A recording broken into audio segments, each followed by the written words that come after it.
வணக்கம் நேயர்களே, மீண்டும் உங்களை கமலியோட உலகத்துக்கு வரவேற்கிறேன். நம்ம கமலி ஐடி ஆஃபீஸில் ஒர்க் பண்ணுறான்னு சொல்லியிருக்கேன் இல்லையா? எப்பயும் போல் இன்னைக்கு வேலையெல்லாம் முடிச்சுட்டு கேப்ல தன்னோட வீட்டுக்கு வர்றா. இன்னைக்கு ஃப்ரைடே ஈவினிங், அதனால கமலிக்கு ஒரு பெரிய நிம்மதி. ஏன்னா வீட்டுக்கு போனால் அறக்க பறக்க நாளைக்கு எந்திரிக்க வேணாம், சமைக்க வேணாம். இட்ஸ் லைக் அ ரெஸ்ட் டே. அது மட்டும் இல்லை, ஃப்ரைடேனாலே இட்ஸ் அ ஃபேமிலி டே கமலியோட வீட்டில். ஸோ ஃப்ரைடே பசங்களோட ரெஸ்டாரண்ட் போவா. அன்றைக்கி நைட் ஃபுல்லாக என்ஜாய் பண்ணிவிட்டு ரெஸ்ட் எடுத்துகிட்டு சாட்டர்டே சண்டே திருப்பியும் குழந்தைங்களோட நல்லா டைம் ஸ்பெண்ட் பண்ணுவாள். இதுக்கடையில் அவளோட ஃப்ரெண்ட்ஸுகளுக்கும் ஹாய் பாய் சொல்லிவிட்டு அவங்களோடையும் கொஞ்சம் டைம் ஸ்பெண்ட் பண்ணுவாள். கமலியோட வீடு அப்பார்ட்மெண்ட்டு, அதில் அவளுடைய பக்கத்து ஃப்ளாட் தான் அவளோட ஃப்ரெண்ட் ஸ்வாதி. இவங்க 2 பேரும் ஒரே நேரத்தில் வீடு வாங்கி இந்த வீட்டுக்கு குடி புகுந்தாங்க. அப்போத்துலேருந்து அவங்க ரொம்ப ஃப்ரெண்ட்ஸ். 2 பேருக்குமே டீனேஜ் கிட்ஸ் இருக்காங்க. கமலியோட பொண்ணுக்கு 13 இயர்ஸ், ஸ்வாதியோட பொண்ணுக்கு 15 இயர்ஸ். இன்னைக்கு எப்பயும் போல ஆஃபீஸ் முடிஞ்சு வர்றப்ப ஒரு சின்ன சத்தம் அவ ஃப்ளாட்டுக்கு பக்கத்தில் கேட்குது. படிக்கட்டேறி வரப்ப பார்த்தா ஸ்வாதி தான் அது. ஸ்வாதி முகத்தில் ஒரே சோகம், கண்ணெல்லாம் கொஞ்சம் ஆல்மோஸ்ட் கண் கலங்குற அளவில் அவள் கண் இருந்தது. டக்குன்னு கண்ணால் பார்த்துட்டு என்னாச்சு அப்படின்னு ஜாடையில் கேட்க, ஸ்வாதி அங்கேருந்து சொல்கிறேன் அப்படின்னு கண்ணை அசைச்சு ஜாடையிலே சொன்னான். உடனே கமலி, நான் போய் ஃப்ரெஷ்அப் ஆகிட்டு வந்துடுறேன் அப்படின்னு கமலி வேகமாக வீட்டுக்கு போக, அவளை வரவேற்கிறதுக்காக அவளோட ஃபேமிலியில் அவள் ஹஸ்பண்டும் குழந்தைங்களும் வெயிட் பண்ணிட்டு இருந்தாங்க. மாமி, இட்ஸ் அ ஃப்ரைடே, நமக்கு ஃபன் டே இல்லையா? நம்ம கேம்ஸ் விளாடணும், ரெஸ்டாரண்ட் போகணும், நிறையா வேலை இருக்குது அப்படின்னா, yeah sure of course will do it அப்படின்னு கமலி குழந்தைங்கள சமாதானம் பண்ணிட்டு, அதுக்கு முன்னாடி நான் ஃப்ரெஷ்அப் ஆகணும் அப்படின்ட்டு அவர் ரூமுக்கு போகிறா. போயிட்டு ஸ்வாதியை பார்த்ததுலேருந்து அவளுக்கு ஒரே மனசு கஷ்டம். என்னன்னு தெரியல, ஸ்வாதி எப்போ இவ்வளோ சேடாக இருந்ததில்லை, கண்டிப்பாக போய் என்னன்னு கேட்கணும் அப்படின்னு மனசுக்குள்ளே நினச்சிட்டு தன்னோட வேலையை முடிச்சுட்டு தன்னோட கணவர் அழைச்சி இன்னைக்கு மட்டும் நீங்கள் குழந்தைங்கள பார்த்துக்க முடியுமா? என்னன்னு தெரியல, ஸ்வாதி ரொம்ப சேடாக இருந்தா, நான் போய் அவளை என்னன்னு பார்க்கணும் அப்படின்னு சொல்ல, கண்டிப்பாக, ஆனால் ரொம்ப நேரம் அவங்கள என்னால் சமாளிக்க முடியாது, நீ இல்லாமல் ஃபன் டைம் எப்படி? கண்டிப்பாக சாப்பிட்ருவாங்க, ஆனால் கேம்ஸுக்கு நீ எங்களோட கண்டிப்பாக ஜாயின் பண்ணணும் அப்படின்னு அவங்க ஹஸ்பண்ட் சொல்ல, டெஃபினெட்லி நான் கண்டிப்பாக ஜாயின் பண்ணுறேன் அப்படின்னு சொல்லி கமலி அவங்கள வழி அனுப்பி வச்சா. அடுத்த நொடியே ஸ்வாதி வீட்டுக்கு விரைந்தா கமலி. ஸ்வாதி, என்ன ஆச்சு? என்ன உன் முகத்தில் இவ்வளோ சேட்? என்னதான் நடந்துச்சு? எனக்கு நீ பார்த்தியான்னு எனக்கு தெரியல. நீ வந்தப்போ தான் நேஹா மாடிக்கு போனா. யாரும் மாடி ஏறின மாதிரி இருந்தது, பட் என் கண்ணு ஃபுல்லாக உன் மேலே தான் இருந்தது. நீ ரொம்ப சோகமாக இருந்த, அதனால நான் அவளை கவனிக்கல. ஆமாம், என் கூட கோச்சிட்டு தான் நேஹா மாடிக்கு போயிருக்கா. சரி சொல்லு, என்னதான் நடந்துச்சுன்னு கமலி கேட்க, ஸ்வாதி என்ன சொல்ல கமலி, இன்னைக்கு ஒரு டீனேஜர் மதராக இருக்கிறது எவ்வளோ கஷ்டமாக இருக்குது. நம்ம எவ்வளோ ஃப்ரெண்ட்லியாக இருந்தாலும் பசங்க நம்மளை புரிஞ்சிக்கிறது இல்லை. திருப்பி நம்மளை நிறைய ஆர்டிகல்ஸ் படித்தோம், புக்ஸ் படித்தோம், கவுன்சிலர்ஸ்கிட்ட போய் நம்ம அப்டேட் பண்ணி நம்ம குழந்தைங்கள இன்னைக்கு இருக்கிற சூழ்நிலையில் அன்பாகவும் ரொம்ப சேஃபாகவும் வளர்க்குறது தான் முக்கியமாக இருக்குது. கரெக்டாக சொன்ன ஸ்வாதி, நம்ம குழந்தைங்கள ரொம்ப சேஃபாக வளர்க்கணும். சொல்லப்போனால் நம்ம 2 பேருமே அந்த டைப் தானே. நமக்கு குழந்தைங்க தான் ஃபர்ஸ்ட் ப்ரையாரிட்டி. அவங்களுடைய மென்டல் பீஸ் தான் நமக்கு ரொம்ப முக்கியம். நம்ம எவ்வளோ ஃப்ரெண்ட்லியாக இருக்கோம் நம்ம பசங்கக்கிட்ட. என் பொண்ணுக்கிட்ட நீயும் பேசுவேன், உன் பொண்ணுக்கிட்ட நானும் ஃப்ரீயாக பேசுவேன். அவங்களுக்கு ஏதோ ஒரு வெண்ட் இருக்கணும். அம்மா அப்பாவை தாண்டி மேபி சில சமயம் என்கிட்ட நிறைய விஷயம் நேகா ஓப்பன் பண்ணியிருக்கா, உன்கிட்ட என் பொண்ணு லேக்கா ஓப்பன் பண்ணியிருக்கா. நம்ம என்னைக்கும் குழந்தைங்களுக்கு ட்ரஸ்ட் வர்தியான பீப்புளாக இருக்கணும்னு தானே இவ்வளோ தூரம் கஷ்டப்பட்டு ஹெல்த்தியான ஒரு என்வாயர்மெண்ட்டை கிரியேட் பண்ணி கொடுத்துருக்கோம். கரெக்ட். ஆனால் இப்போ நேகா நான் சொல்கிறத கேட்குற மனநிலையிலே இல்லை. சரி விடு, கவலை விடு, நான் பேசுகிறேன் அப்படின்னு சொல்லிட்டு, இப்போ நேகா எங்க அப்படின்னு கமலி கேட்டா. மொட்டை மாடியில் இருக்கா, நீ போய் பாரு அப்படின்னு ஸ்வாதி சொல்ல, கமலி உடனே மொட்டை மாடிக்கு போனா நேகாவை பார்க்க. நேகா அங்கே சேர் போட்டு உட்காந்து அப்படியே வானத்தை உத்து பார்த்துட்டு இருந்தா. ஹாய் நேகா, எப்படி இருக்கேம்மா அப்படின்னு கமலி கேட்க, நேகா ஹாய் ஆண்டி, நல்லா இருக்கேன் அப்படின்னு சேடாக சொன்னான். என்னாச்சு, கொஞ்ச நேரம் நம்ம பேசிகிட்டு இருக்கலாமா அப்படின்னு கமலி கேட்க, ஷியோர் ஆண்டி, நீங்களாச்சும் வந்தீங்களே, யாருமே என்னை புரிஞ்சுக்க மாட்டேன்றாங்க அப்படின்னு கவலையோட நேகா சொன்னான். கண்டிப்பாக கிடையாது, நம்ம வீடு அப்படி கிடையாது, நானும் உங்கள் அம்மாவும் அப்படி கிடையாது. தட்ஸ் ஓகே, உனக்கு உங்கள் அம்மாட்ட சொல்ல இஷ்டம் இல்லைன்னா பரவாயில்ல. You always trust me right Neha, என்கிட்ட நீ சொல்லலாம் அப்படின்னு கமலி கேட்க, நேகாவும் பேச ஆரம்பிச்சா. நேகா சொன்னா, உங்களுக்கு தெரியல ஆண்டி, என் ஸ்கூல் ஃப்ரெண்ட்ஸ் எல்லாரும் எவ்வளோ ஜாலியாக இருக்காங்க. எல்லாரும் ஃபுட் அவுட்டிங் போகிறாங்க, மூவி போகிறாங்க, ஹாப்பியாக இருக்காங்க. நானும் அந்த மாதிரி போகணுன்னு ஆசைப்பட்றேன், ஆனால் அம்மா அலோவ் பண்ணுறதில்ல. அது மட்டும் இல்லாமல் உங்களுக்கு தெரியும், எனக்கு வந்து எங்கள் ஸ்கூலில் ஒரு பையனை ரொம்ப பிடிக்கும். அதை நான் அம்மாக்கிட்டேயும் சொல்லியிருக்கேன், அப்பாக்கிட்டேயும் சொல்லியிருக்கேன்.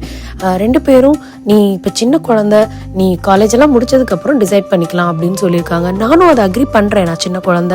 ஆனால் எனக்கு பிடிச்ச அந்த பையனோட வெளியே போக ஏன் அலோவ் பண்ண மாட்டேன்றாங்க? நாங்கள் மூவி போகிறோம், ரெஸ்டாரண்ட் தானே போகிறோம், இதில் என்ன தப்பு இருக்கா ஆண்டி அப்படின்னு அந்த பொண்ணு வெகுலியாக கேட்குறா.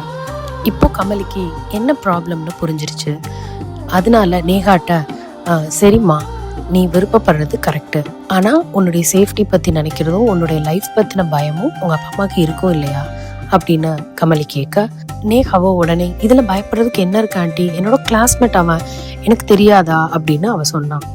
சரி, கொஞ்ச நேரம் நான் ஒரு சின்ன விஷயம் சொல்கிறேன், அதை நீ கேட்குறியா நேகா அப்படின்னு கமலி கேட்க, கண்டிப்பாக நீங்கள் நிறையா ஸ்டோரி சொல்வீங்க, ஐ ரியலி லைக் இட், இதையும் சொல்லுங்கள், நான் கேட்குறேன் அப்படின்னு நேகா சொல்ல, கமலி சொன்னான், இது என்னுடைய ஸ்கூல் டயத்தில் நடந்த ஒரு விஷயமா, அதை உங்ககிட்ட ஷேர் பண்ணணும்னு நினைக்கிறேன். நான் மிடில் ஸ்கூல் வரைக்கும் ஒரு ஸ்கூலில் படித்தேன், ஹை ஸ்கூல் இன்னொரு ஸ்கூலில் படித்தேன். ஹை ஸ்கூல் நான் படிச்சுட்டு இருக்கிறப்ப எனக்கு மிடில் ஸ்கூல்லேயும் ஒரு க்ளோஸ் ஃப்ரெண்ட் இருந்தா, ஹை ஸ்கூல்லேயும் ஒரு க்ளோஸ் ஃப்ரெண்ட் இருந்தா.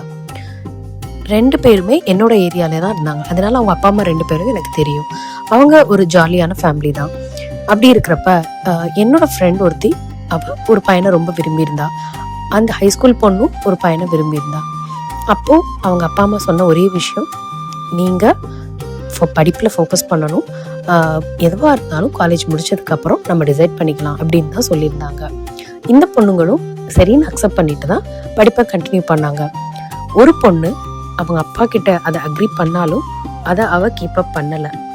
இன்னொரு பொண்ணு அவங்க அப்பா சொன்னதை அப்படியே ஃபாலோ பண்ணப்ப என்ன ஆச்சுன்னா, எந்த குழந்தை அவங்க அப்பாவை ஃபாலோ பண்ணாலும் அவள் விரும்பின பையன் தான் கூப்பிட்ற இடத்துக்குலாம் இந்த பொண்ணு வரலன்னு தெரிஞ்சுக்கிட்டு அவங்க 2 பேருக்குள்ள உடனே பிரேக்கப் ஆயிடுச்சு. ஏன்னா அவள் முதல்ல ஸ்கோர் பண்ணணும், நல்லா படிக்கிற குழந்தை இல்லையா, நல்ல ஸ்கோர் வாங்கணும், அதனால நிறைய படிப்பில் ஃபோக்கஸ்டாக அவள் இருந்தா. அதே மாதிரி இன்னொரு பொண்ணு அவள் அப்பா கிட்ட ப்ராமிஸ் பண்ணியிருந்தாலும் ஆனால் பாய் ஃப்ரெண்ட் சொல்கிற எல்லாத்தையும் கேட்டுகிட்டே இருந்தா. அவளுக்கு என்ன ஆச்சுன்னா, அவளுடைய எஜுகேஷனில் அவளால் ஃபோக்கஸ் பண்ண முடியல. மார்க்கெல்லாம் கொஞ்சம் கம்மியாக ஆரம்பிச்சு கொஞ்ச நாளில் அவங்க அப்பாவுக்கும் தெரிஞ்சிருச்சு, நம்ம பொண்ணு நம்ம கிட்ட சொன்னாலும் அவள் ப்ராமிஸை கீப்பப் பண்ணாமல் ஸ்டில் பாய் ஃப்ரெண்டோட வெளியே ரெஸ்டாரண்ட்க்கோ மூவிஸ்க்கோ போயிட்டு தான் இருக்கா அப்படின்னு. அப்பா பேச்சை கேட்காம இப்படி சுற்றிட்டு இருந்த அந்த பொண்ணு ஒரு நாள் அந்த பையன் சொல்லியிருக்கான், நம்ம கல்யாணம் பண்ணிக்கலாம் அப்படின்னு. அவங்க ஹைஸ்கூல் மட்டும்தான் முடிச்சிருந்தாங்க, காலேஜ் ஃபர்ஸ்ட் இயர் படிச்சுட்டு இருந்தாங்க. அந்த சமயத்தில் அந்த பையன் இந்த மாதிரி ஒரு ப்ரப்போசல் சொன்னவொடனே அந்த பொண்ணு இவ்வளோ நாளும் அவன் சொன்னதை கேட்டனால உடனே தானும் ஒத்துக்கிட்டா, ஆமாம் கல்யாணம் பண்ணிடுவோம். ஏன்னு கேட்டால் தான் பொண்ணு தன் பேச்சை கேட்காம இருந்தனாலையும் அவள் இந்த பாய் ஃப்ரெண்டோடயே இருக்கிறனாலையும் அவங்க அப்பாவுக்கு அது சரியாக படலை. ஏன்னா அப்பாவுக்கு தெரியும் இல்லையா, இன்னைக்கு அந்த குழந்தை அதை எதிர்பார்க்கறது வெளியே சுற்றணும், பாய் ஃப்ரெண்டோட போகணும், என்ஜாய் பண்ணணுன்ற ஒரே நோக்கத்தில் தான் பொண்ணு போகிறா. அவளுடைய விஷன் சரியாக இல்லை. ஏன்னா இன்னைக்கு லவ் பண்ணலாம், ஆனால் நீ கல்யாணம்னு ஒன்று பண்ணால் அங்கே முதல்ல நிற்கிறது நீ அந்த ஃபேமிலி எப்படி ரன் பண்ண போகிற, உனக்கு தேவையானது அந்த பையன் எப்படி கொண்டு வர போகிறான் அப்படின்றது தான் ஃபர்ஸ்ட் ப்ரையாரிட்டி. ஏன்னா வீட்டுக்கு வந்த உடனே சாப்பாடு அவளுக்கு ரெடியாக இருக்குது, ஏன்னா அப்பா சம்பாதிக்கிறாரு, அம்மா சமைச்சு வைக்கிறாங்க. இது அந்த பையனை நம்பி அவள் போனா அப்படின்னா த நெக்ஸ்ட் சோர்ஸ் என்னன்னா, சாப்பாட்டுக்கு என்ன பண்ண போறா என் பொண்ணு, ஏன்னா அவனும் ஒரு சின்ன பையன் அப்படின்றது அவங்க அப்பாவுக்கு கண்டிப்பாக நல்லா தெரியும். அதனால அவங்க அப்பா அந்த பையன் வீட்லேயும் போய் பேசுகிறாரு. இந்த 2 குழந்தைங்களும் பண்ணுறது தப்புன்றதை எடுத்து சொல்லி அந்த பையனோட அப்பா கிட்டேயும் சொல்கிறாரு. ஆனால் அந்த பையனோட அப்பா அதை புரிஞ்சுக்கிற டைப் கிடையாது. பசங்க தானே, அதனால ஒன்றும் இல்லை, இன்னும் சின்ன குழந்தைங்க என்ன செய்ய போகிறாங்க அப்படின்ற மாதிரியே அவங்க அப்பா சொன்னார். அதனால தான் அந்த பையன் நம்ம கல்யாணம் பண்ணிக்கலான்றத அந்த பொண்ணுக்கிட்ட கேட்டிருக்கான். அவன் என்ன நினச்சிருக்கான்னா, ஒருவேளை இவங்க அப்பா நம்ம இந்த பொண்ணை வேற யாருக்கான்னு கல்யாணம் பண்ணி வச்சிருவாரோன்னு ஒரு பயம். அதனால நம்ம கல்யாணம் பண்ணிட்டா அவங்க அப்பா எதுவும் செய்ய முடியாது அப்படின்னு நினைச்சிட்டு இந்த பையன் கேட்டிருக்கான். சின்ன பையன் இல்லையா, அவனுக்கு தெரிஞ்ச அளவுக்கு அவன் யோசிச்சிருக்கு. என்னோட ஃப்ரெண்டும் நல்ல பொண்ணு தான், ஆனா ஏனோ அந்த அப்பா சொன்னாங்க பாத்தீங்களா, நீங்க படிச்சு முடிக்கிற வரைக்கும் கொஞ்சம் ஃபன்னை கம்மி பண்ணிட்டு படிங்க, ஃப்ரெண்ட்ஸா இருந்து படிங்கன்னு சொன்னாங்க. ஆனா அதை கேட்காம இவங்க கண்டினியூஸா இந்த ஃபன் ஆக்டிவிட்டிலேயே இன்வால்வ் பண்ணிட்டு இருந்தனால, ரெஸ்டாரண்ட் போகிறது, மூவி பார்க்குறது, ஃப்ரெண்ட்ஸோட கெட்டு பண்ணுறது, இந்த மாதிரி இருந்தனால இதுதான் உலகம்னு கொஞ்சம் கொஞ்சமாக அந்த குழந்தை நம்ப ஆரம்பிச்சிட்டா. குழந்தைங்க தானே, அவங்களுக்கு அதனுடைய சீரியஸ்னஸ் சில குழந்தைங்களுக்கு புரிஞ்சுக்கும், சில குழந்தைங்களுக்கு லேட்டா புரியும். அதனாலேயே அந்த பொண்ணு சீக்கிரமா இவனை கல்யாணமும் பண்ணிட்டா. லிட்ரலி அவன் சொன்னதெல்லாம் இவன் நம்பி இந்த குழந்தை கல்யாணம் பண்ணிட்டா. அவளுக்கு கல்யாணம் ஆகிறப்ப ஜஸ்ட் 19 years. அந்த பொண்ணோட அப்பாவும் ரொம்ப கவலைப்பட்டுட்டு, நான் எவ்வளவோ சொன்னேம்மா, ஆனா நீ கேட்கல, உங்க அம்மா பாரு எவ்வளோ கவலைப்படுறா, உனக்கு கல்யாணம் ஆகிற வயசு இது கிடையாது, உன் லைஃப் எவ்வளவோ இருக்குன்னு சொன்னாங்க. ஆனா அதை அவ புரிஞ்சுக்கிற நிலைமையில இல்லை. அவங்க அப்பா ரொம்ப மெச்சூர்டா, சரி விடு, நம்ம பொண்ணு ஆசைப்பட்டா நல்லா இருந்துட்டு போறான்னு சொல்லி அவளை ஏத்துக்கிட்டாங்க. இந்த பையனோட வீட்டுக்கு அவளை அழைச்சிட்டு போயிட்டாங்க. அங்க போனதுக்கு அப்புறம் தான் லைஃபோட ரியாலிட்டி அவளுக்கு தெரிஞ்சிச்சு. அவங்க அம்மா காலையில எந்திரிச்சு எல்லா வேலைகளும் செய்யறாங்க, இவளும் கூட மாட செய்யறா.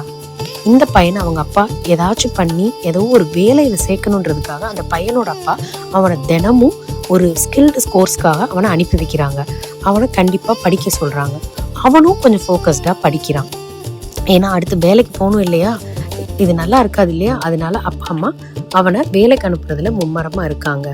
இந்த ஃபன் அண்ட் ஜாலியவே மனசுல வச்சுட்டு கல்யாணம் பண்ணி போன அந்த பொண்ணுக்கு பெரிய ஏமாற்றம். அவன் நினைச்ச மாதிரி அவங்க அப்பா வீட்டுல இருந்த மாதிரி எல்லாம் அங்க இருக்க முடியல. ஏன்னா கல்யாணம் ஆகி போயிட்டே இல்லையா, நீயும் சின்ன குழந்தை, உனக்கு எதுவும் தெரியலன்றது கண்டிப்பா அவங்க மனநிலையில இருக்குது. ஸோ நாங்க சொல்ற மாதிரி நீ நடந்துக்கணும்னு சொல்லி அவளையும் ஒரு குழந்தை மாதிரி தான் அவங்க ட்ரீட் பண்றாங்க.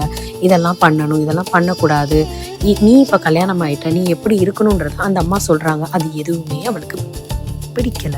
அன்னைக்குதான் அவ உணர்றா, எனக்கு 2 அழகான சிறகுகள் இருந்துச்சு, அது இப்ப காணும்.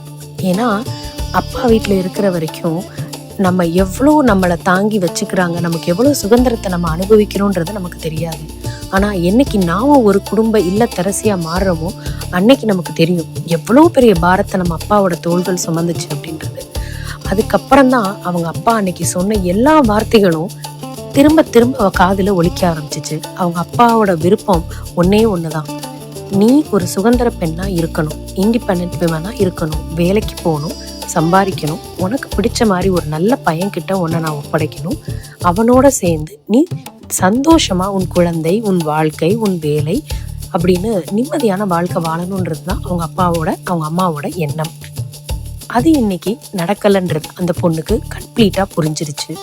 தேம்பி தேம்பி அழுது தன் கண்ணீர் தீர்ற வரைக்கும் அழுதா. ஆனா அங்க இருந்து எந்த பதிலும் இல்லை. உடனே அவங்க வீட்டுல சொல்லிட்டு தன்னோட அப்பா வீட்டுக்கு போயிட்டு வரேன்னு சொல்லி கிளம்பி அவங்க அப்பா வீட்டுக்கு போனான். ரொம்ப அழுதா, அவங்க அப்பாவை பிடிச்சு கட்டி அழுதா. 1 நாள் இல்லை, 2 நாள் இல்லை, 1 வாரம் அவளுடைய அழுகையை கொடுத்தா. அப்பா அவளுக்கு புரிஞ்சிச்சு, தான் எவ்வளவு விஷயங்களை இழந்திருக்கோம், தான் எடுத்த ஒரு சின்ன தவறுகள், அந்த மயக்கம், அந்த காதல்ன்ற ஒரு மயக்கத்துல விழுந்தனால அவ எத்தனை விஷயங்களை இழந்தான்றது அவளுக்கு புரிஞ்சிச்சு. அதே நேரத்துல அவ வந்திருக்கான்னு தெரிஞ்சு நானும் அந்த இன்னொரு ஹைஸ்கூல் ஃப்ரெண்டும் அவளை பார்க்க போனோம். எங்களை பார்த்துட்டு அவ எங்களை பேசவே மாட்டேன்னு சொல்லி ரூம்குள்ள போய் கதவை அடைச்சிக்கிட்டா. இருந்தாலும் நாங்க அங்க கொஞ்ச நேரம் உட்காந்துருந்தோம். கண்டிப்பா எங்க ஃப்ரெண்ட் எங்கிட்ட பேசுவா அப்படின்னு. ஒரு வழியா 1 மணி நேரம் கழிச்சு கதவை திறந்து வாங்க அப்படின்னு சொல்லி எங்க கிட்ட பேச வந்தா. நாங்க சொன்னோம், உன் மேல எங்களுக்கு கோவமோ கஷ்டமோ இல்லை, ஆனா இன்னைக்கு உன்னைய நாங்க பாக்குறப்ப எங்களுக்கு அழுகையா வருது, நீ எங்க கிட்ட திரும்பி வந்தது ரொம்ப சந்தோஷம், இப்பயும் ஒண்ணு கெட்டு போல, நம்ம வாழ்க்கையை இங்கிருந்து ஸ்டார்ட் பண்ணலாம் அப்படின்னு நாங்க 2 பேரும் அவ கையை பிடிச்சுக்கிட்டோம். ஆனா அவ எங்க கூட சந்தோஷமா கை கோர்த்தாலும் அவக்குள்ள ஒரு நிரந்தரமான சோகம் ஒண்ணு நின்று போச்சு. கொஞ்சம் நான் இவங்க பேச்சை கேட்டிருக்கணும், ஏன் அந்த இன்னொரு பொண்ணு எடுத்த முடிவை கூட நம்ம எடுத்திருந்திருக்கலாமோன்னு பல முறை பல சிச்சுவேஷன்ல தன்னை வச்சு வச்சு வச்சு வச்சு பார்த்துட்டே இருந்தா. அதனால அவளுக்கு டிப்ரெஷன் மட்டும்தான் கிடைச்சது. கடவுளோட கிருபை என்னன்னா, அவங்க அப்பாவும் சரி, அவளுடைய ஃப்ரெண்ட்ஸான நாங்களும் சரி, என்னைக்கும் அவளை விட்டு கொடுத்தது இல்லை. தவறுகள் செய்வது இயல்பு, ஆனா அதை கொஞ்சம் திருத்திக்கணும். அதை அவ செஞ்சா. அதுக்கப்புறம் திருப்பி காலேஜ்ல சேர்ந்தா, படிச்சா, அதுக்கப்புறம் ஒரு வேலைக்கு போனா. அது வரைக்கும் அந்த பையன் அவங்க வீட்லயும், இந்த பொண்ணு அவங்க அப்பா வீட்லயும் இருந்தாங்க. நல்லபடியா படிச்சு நல்ல வேலை கிடைச்சு அதுக்கப்புறம் அவங்க 2 பேரும் ஒன்னா சேர்ந்து வாழ்ந்தாங்க. இதுக்கப்புறம் நேஹா மூச்சு பேச்சு இல்லாம அப்படியே பார்த்துட்டே இருந்தா.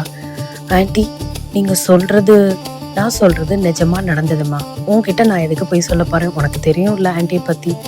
ஆமா, அந்த பொண்ணு யாருன்னு கூட உனக்கு நான் கூட்டிட்டு போய் காட்டுறேன், இஃப் யூ வாண்ட். அவ இங்கதான் சென்னையில இருக்கா, நான் கூட்டிட்டு போய் காட்டுறேன், உனக்கு ஒரு மோட்டிவேஷனலா இருக்கும். இன்னைக்கு உன் கூட இருக்கிற குழந்தைங்களுக்கு ஒன்ன அளவுக்கு சிந்திக்கிற திறன் தான் இருக்கும். ஆனா கடவுள் ஏன் அப்பா அம்மா கொடுத்தாரு தெரியுமா? தன் ஃபியூச்சர்ல வர்ற எந்த ஒரு பாதிப்புகளோ இல்லை கஷ்டங்களோ அதை கிரகிக்கிற தன்மை அப்பா அம்மாவுக்கு மட்டும்தான் இருக்கு. எல்லா குழந்தையும் நல்ல குழந்தைதாம்மா. அவங்களுக்கு உதவுறதுக்காகத்தான் கடவுள் அப்பா அம்மாவை படைச்சிருக்காரு. அந்த கடமையை தான் நாங்க செய்யறோம். எந்த அப்பா அம்மாவுக்கும் தான் குழந்தை கஷ்டப்படணுன்ற எண்ணம் இல்லைல்ல. இது ஒரு ஒரு ஃபேண்டசி வேர்ல்டுமா. இந்த பாய் ஃப்ரெண்ட் லவ் இதெல்லாம் இது நல்லா தான் இருக்கும். ஆனா ஒருவேளை 10 குழந்தையில 5 குழந்தை தவறி அதுல விழுகதான் செய்யுது. அந்த மயக்கத்துல தான் வாழ்க்கைய அதை தொலைச்சிட்டு தன் பாதையை மாத்தி வேற பாதையை எடுத்து போகதான் செய்யுது. என்னுடைய ஃப்ரெண்டு கதையில நல்ல வேளை அந்த பையனும் கெட்டவன் இல்லை, அவங்க அப்பா அம்மாவும் கெட்டவங்க இல்லை, அவ கல்யாணம் பண்ண குடும்பமும் கெட்ட குடும்பம் இல்லை. அதனால அவ வாழ்க்கை பொழைச்சது. ஆனா எத்தனை பேருக்கு இந்த மாதிரி ஒரு அதிர்ஷ்டம் கிடைக்கும் நீ சொல்லு? சத்தியமா கிடையாது. நீ ஒரு டீனேஜ் கேர்ள், நிறைய நியூஸஸ் பாக்குறீங்க, நிறைய மேகசின் ரீட் பண்றீங்க, நிறைய அவேர்னஸ் ப்ரோக்ராம் ஸ்கூல்ல நடத்துறாங்க. ஒரு குழந்தை வழி மாறி போனா எவ்வளவு கஷ்டம்ன்றத எல்லாரும் அவங்கவங்க விதத்துக்கு சொல்லி கொடுக்கதான் செய்யறாங்க. டீச்சரா இருக்கட்டும், பிரின்சிபலா இருக்கட்டும், சோசியல் ஒர்க்கர்ஸா இருக்கட்டும், எல்லாரும் சொல்றாங்க. நாங்க சொல்றோம். உங்களுக்கு நிறைய இன்ஃபர்மேஷன் இருக்கு, இன்டர்நெட் இருக்கு, படிச்சு பாருங்க. தவறான பாதையில போயிருந்தா என்ன நடந்திருக்கும். அதனால இந்த டீனேஜ்ன்றது இட்ஸ் வெரி கிரிட்டிக்கல் ஸ்டேஜ்மா. இது கரெக்டாகவும் தோணும், அனோயிங்காகவும் இருக்கும், அம்மா அப்பா சொல்றது இரிட்டேட்டடாகவும் இருக்கும். ஆனா கடைசியில எல்லாரும் விரும்புறது ஒண்ணுதான், இந்த குழந்தைய சமூகத்துல இருந்து எப்படி காப்பாத்துறது. அவங்கள அதை தாண்டிட்டாங்கன்னா அவங்க பிழைச்சிட்டாங்க. அதுதான் நாங்க எல்லாரும் விரும்புறது. என்னடா கண்ணா உனக்கு புரியுதா அப்படின்றப்ப எனக்கு இப்போ தெரியுது ஆண்டி, நான் இதை பற்றி நிறையா திங்க் பண்ணணும். ஐ திங்க் நான் கொஞ்சம் யோசிச்சு முடிவெடுக்கணும். இனிமேட்டு நான் யோசிக்கிறேன் ஆண்டி, நான் அம்மாட்ட போய் இப்போ உடனே பேசணும் அப்படின்னு நம்ம சொல்லி முடிக்கிறப்ப அவங்களோட அம்மா பின்னாடி இருந்து நேகாவை கட்டி பிடிச்சுக்கிட்டாங்க. அன்றைய மாலை பொழுது மிகவும் சுவாரஸ்யமா, உணர்வு பூர்வமா, அன்பான மாலையா மாறியது. அதுல கமலிக்கு மிகப்பெரிய ஆனந்தம். கமலியும் சுவாத்தியும் தன்னை கட்டி அணைச்சுக்கிட்டு நம்ம எப்பயும் இப்படியே இருக்கணும் அப்படின்னு சொல்லிக்கிட்டாங்க. சுவாதி தன்னோட மகள் நேகாவை சந்தோஷமா மேல இருந்து அன்போட வீட்டுக்கு அழைச்சிட்டு போனாங்க. அப்படி ஒரு திருப்தி ஸ்வேதாக்கும் நேகாக்கும். கமலியும் திருப்திகரமா வீட்டுக்கு போக தன்னோட குழந்தைகள், அம்மா உங்களுக்காக தான் எவ்வளவு நேரம் காத்துட்டு இருக்கோம், எவ்வளவு லேட்டா வர்றீங்க, நாங்க ஆல்ரெடி ஒரு கேம் முடிச்சிட்டோம், நோ நான் வந்துட்டேன், நெக்ஸ்ட் கேம் நம்ம விளையாடலாம் அப்படின்னு திருப்பி அவங்க எல்லாரும் குடும்பமா கேம் விளையாட ஆரம்பிச்சாங்க. இத்தோட இந்த கதை முடியுது. வேற ஒரு அழகான கமலியின் உலக கதையில உங்களை நான் சந்திக்கிறேன். அது வரைக்கும் நன்றி.